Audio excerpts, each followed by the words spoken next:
I love it over here, just all the trees.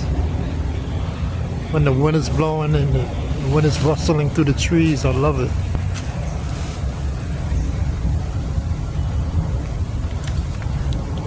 Today I want to talk about the program lie that we've all been taught since we were children, since we were babies, since we came out the womb.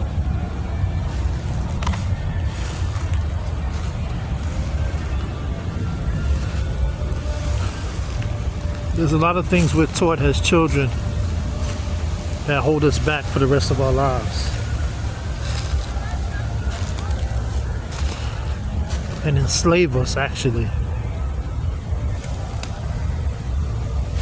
Just from a small child, you get taught that you're not smart enough to do something, or to be in a certain class, or to go to a certain school, or you don't have enough money.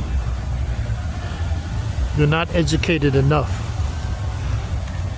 to even apply for this certain job, or to apply for this or that school.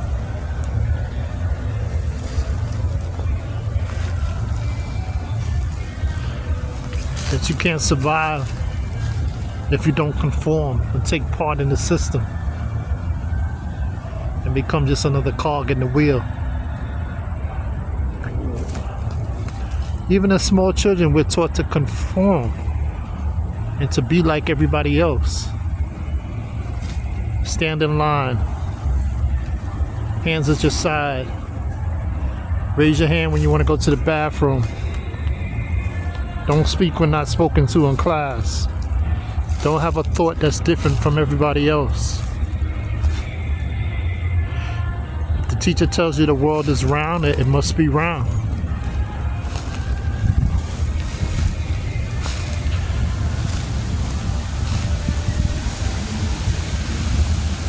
If a scientist told you that on 9/11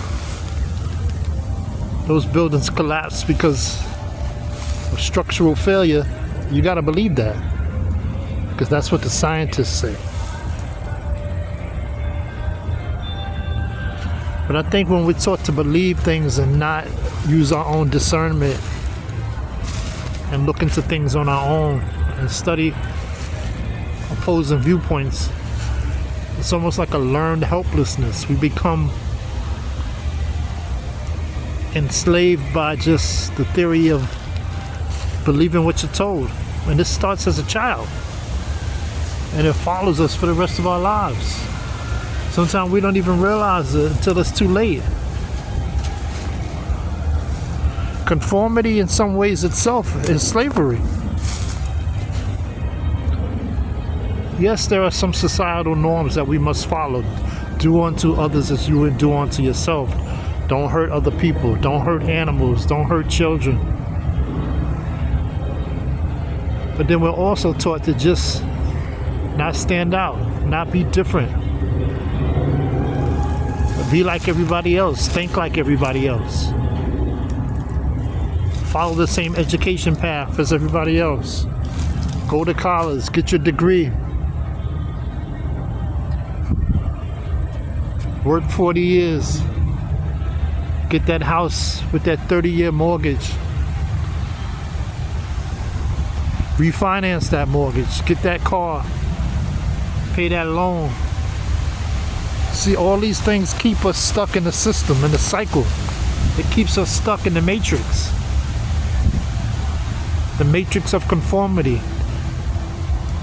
The matrix of hamsterism, almost, I would call it. It's a hamster on a wheel.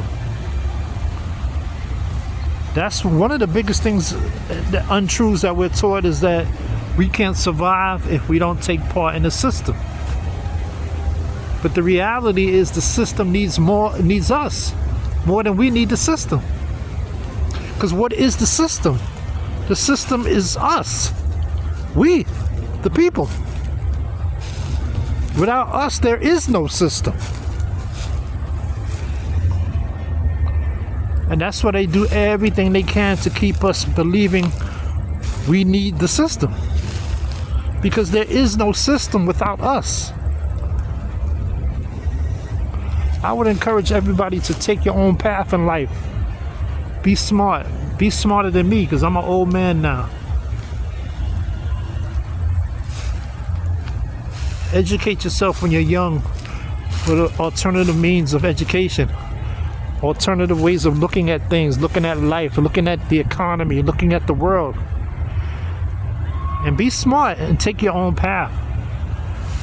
Don't follow the system just because the system tells you you need the system. Because in actuality, the system needs you. And that's why the system is so hell-bent on making you conform. Because the system cannot survive without us.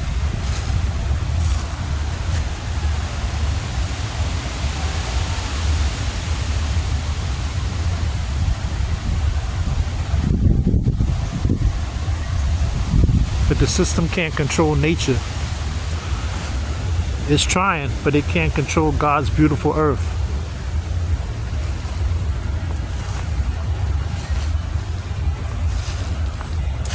Be strong, be brave, take your own path.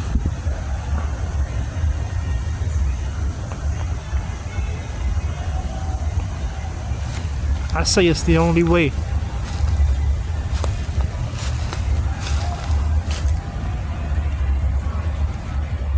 And guess what? Even if you fail, that's fine. You stumble, you get up.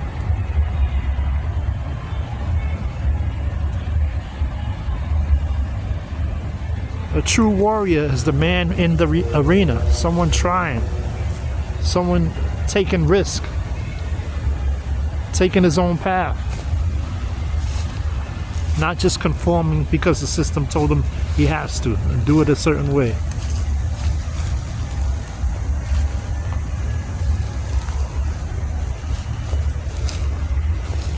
Take your own path, be brave, be wise.